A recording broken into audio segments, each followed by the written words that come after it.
this lesson, we will discuss self-induced EMF and mutual induced EMF. So let's start this lesson. तो इस last lecture में हमने statically induced EMF और Lenz law को discuss किया, जहां स्टैटिकली इंड्यूस्ड ईएमएफ में हमने ये देखा कि अगर कोई टाइम वेरिंग मैग्नेटिक फ्लक्स किसी स्टेशनरी कंडक्टर से लिंक करता है तो उसमें ईएमएफ इंड्यूस होता है, और वो जो ईएमएफ होता है that is equal to -n d∅/dt. Okay, उसके बाद हमने डिस्कस किया लेंज लॉ को, और लेंज लॉ में हमने ये सीखा कि किसी भी इलेक्ट्रिकल मशीन में इंड्यूस्ड ईएमएफ अपने कॉज ऑफ इंडक्शन का अपोज करता है.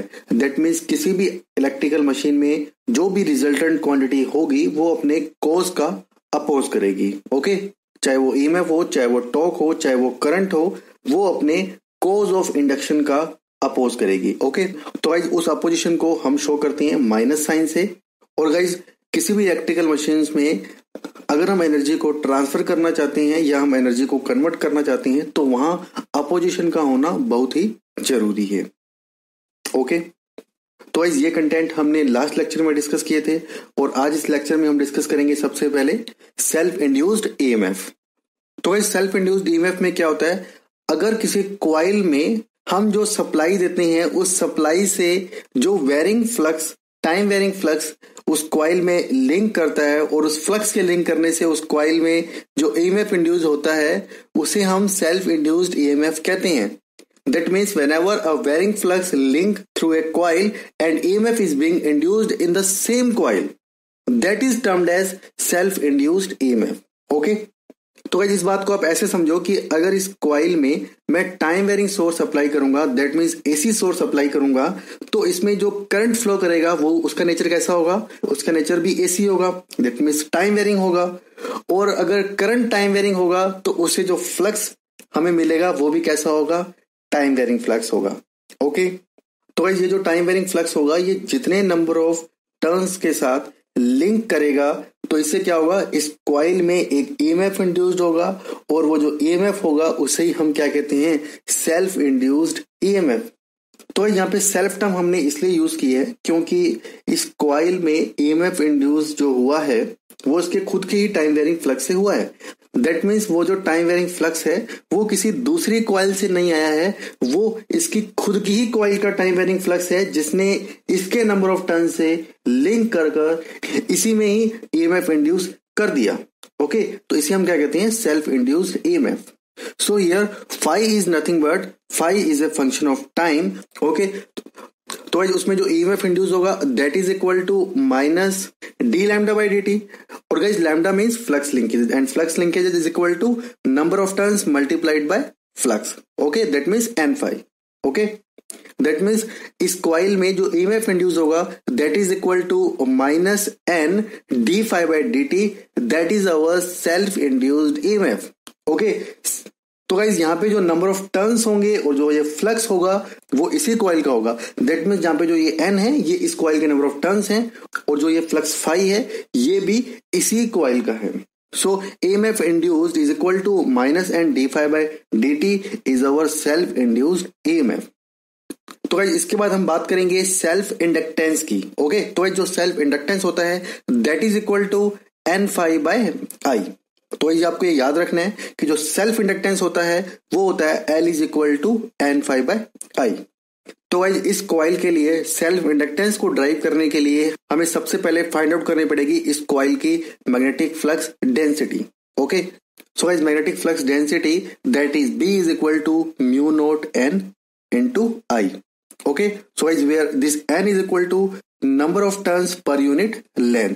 ओके, तो गाइस एक यूनिट लेंथ में जितने नंबर ऑफ टर्न्स होते हैं उसे हम इस स्मॉल n से रिप्रेजेंट करते हैं. That means our magnetic flux density is equal to μ0 capital N into I by L. Okay, so that is our magnetic flux density in that coil. Okay, next is, और guys जैसे कि हमें पता है कि जो फ्लक्स होता है वो इक्वल होता है B डॉट A के.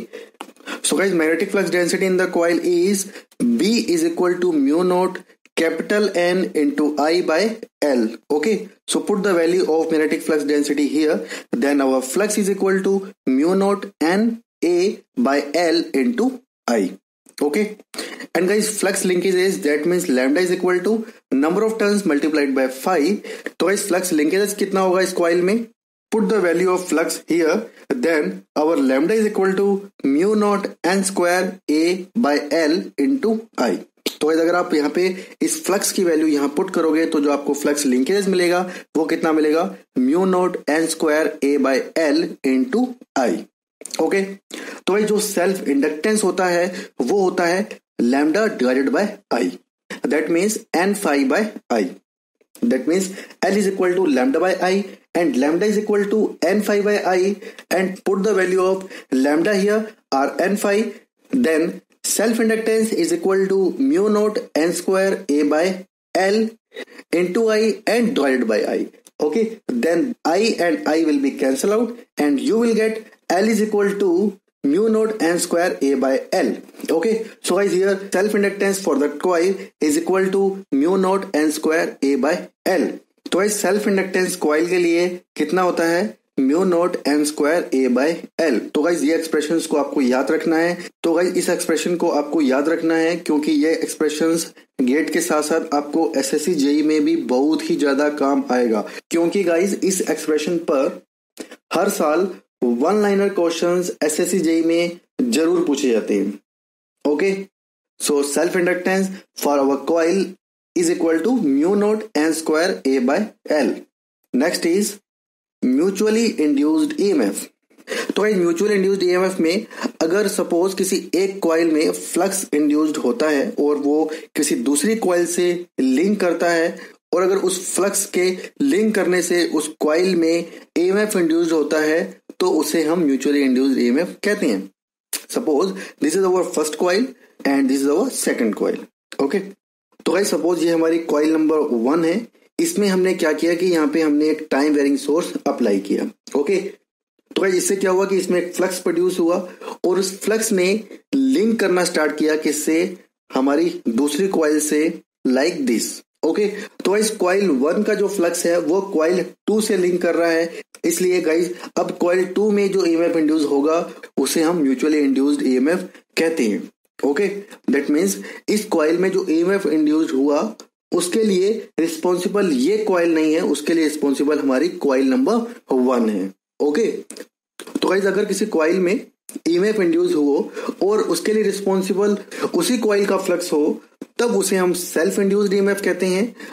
और अगर किसी कॉइल में ईएमएफ इंड्यूस होता है और उसके लिए रिस्पॉन्सिबल उस कॉइल का फ्लक्स नहीं है, किसी दूसरी कॉइल का लिंक होने वाला फ्लक्स है, तो उसे हम म्यूचुअली इंड्यूस्ड ईएमएफ कहते हैं.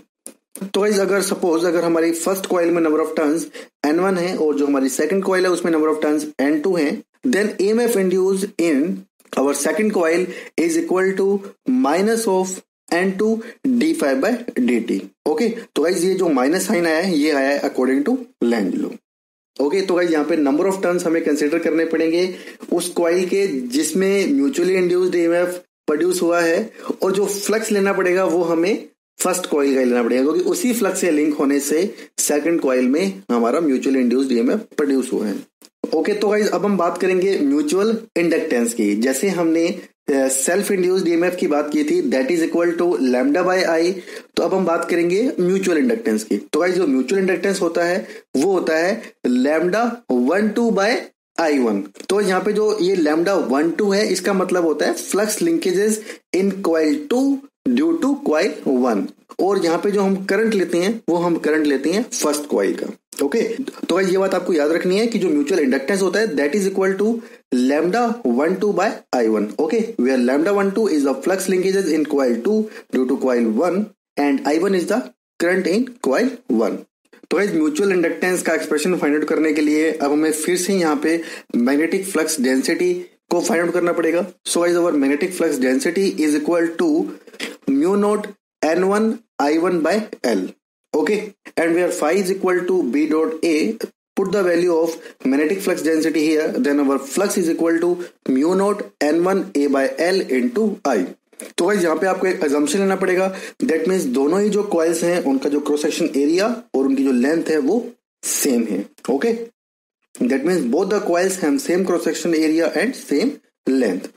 Next is lambda 1-2. So guys lambda 1-2 क्या था, flux linkages in coil 2 due to coil 1 that is equal to N2 multiplied by phi. तो भाई जो फ्लक्स लिंक हो रहा है वो कहाँ हो रहा है, कॉइल 2 में हो रहा है। तो हमें जो नंबर ऑफ टर्न्स लेने पड़ेंगे सेकंड कॉइल के लेने पड़ेंगे। So λ12 is equal to N2 multiplied by 5। Okay, तो यहाँ पे हम 5 की वैल्यू को यहाँ पे पुट कर देंगे। Then λ12 is equal to mu naught N1 N2 A bye L into I1। Okay, and mutual inductance is equal to λ12 by I1 that is equal to mu naught N1 N2 A bye L। So guys this is the expression for our mutual inductance. Okay, तो guys जो mutual inductance होगा वो कितना होगा, mu naught N1 N2 A bye L। तो guys अगर number of turns first coil और second coil में इक्वल हो जाए then our mutual inductance is equal to mu naught N square A bye L। तो गाइस सेल्फ इंड्यूस्ड ईएमएफ और self inductance और mutual induced EMF और mutual inductance का जो एक्सप्रेशंस हैं वो आपको याद होने चाहिए, ये आपको आगे बहुत काम आएंगे। इनको ड्राइव हमने कैसे किया ये इतना इंपॉर्टेंट नहीं है, लेकिन जो इनका एक्सप्रेशन है वो आपको हमेशा याद होनी चाहिए। Okay, so guys I think this is all for this lecture.